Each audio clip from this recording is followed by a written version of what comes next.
دیکھیے یہ ساری باتیں وہی ہیں جو ہم پہلے ڈسکس کر چکے ہیں۔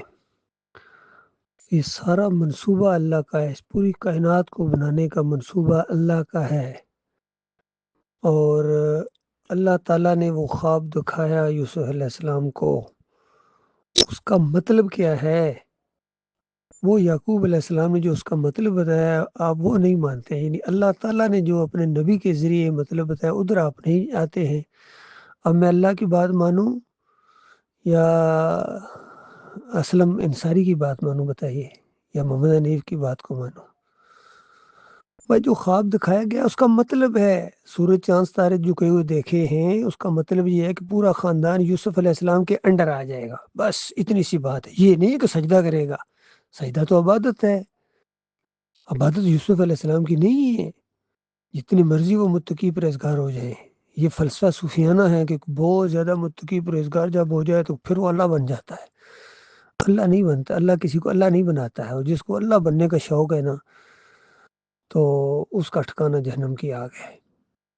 تو یہ غلط تفسیر نہ کرو قرآن کی۔ ایک دو تفسیریں سامنے آئیں، ایک مشرکانہ تفسیر ہے جو ابن کثیر کے ذریعے آئی ہے، اور دوسرے لوگوں نے صوفیوں نے اسی کو لیا ہے، سب صوفیوں نے اس مشرکانہ تفسیر کو لیا ہے۔ محمد حنیف نے صوفی ازم کا یہاں مظاہرہ کیا ہے، اور دوسری تفسیر آئی ہے جو معاہدانہ تفسیر ہے، اصلی تفسیر ہے قرآن کی، جس طرح امام بخاری رحمۃ اللہ علیہ لائے ہیں، یا امام راضی بھی لائے ہیں، وہ صحیح بات لائے ہیں، عبداللہ بن عباس کا قول لائے ہیں کہ مسجود اللہ تھا، اور بالکل اس کو کھول کے بیان کیا ہے ڈاکٹر عثمانی رحمۃ اللہ علیہ نے ہر اینگل سے، اور بتایا کہ دوسرے خواب بھی ہیں کہ وہاں 7 دبلی گائیں موٹی گایوں کو کھا رہی تھی، تو وہاں گائیں ہیں کو نہیں کھا رہی تھی، اس کا مطلب ہے۔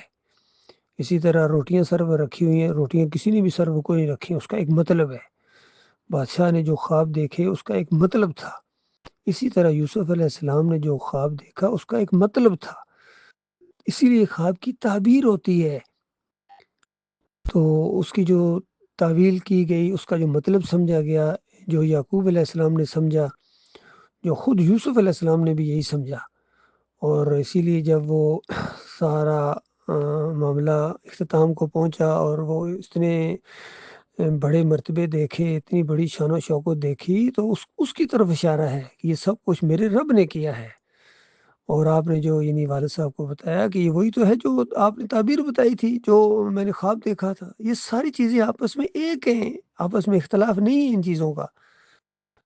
تو بہرحال آپ کی قسمت بر آپ کی سمجھ میں اس طرح کا، اصل میں جب انسان مسلک کی اینک پہنتا ہے یا اپنے نفس کی اینک پہنتا ہے، اس کو وہی کچھ نظر آتا ہے جس طرح کی اس نے اینک پہنی ہوتی ہے۔ لیکن جب آپ قرآن اور حدیث کی اینک پہنیں گے، ایمان کی اینک پہنیں گے، تو آپ کو سارے انبیاء اللہ کو سجدے کرتے نظر آئیں گے، اللہ کو پکارتے نظر آئیں گے، اللہ کی طرف بلاتے نظر آئیں گے۔ یعقوب علیہ السلام اور یوسف علیہ السلام تو اس کی زبردست قسم کی مثال ہے، آسن القصص ہے، یہ توحید کا یہ قصہ ہے، شرک کا قصہ نہیں ہے، شرک کا رد ہے اس کے اندر۔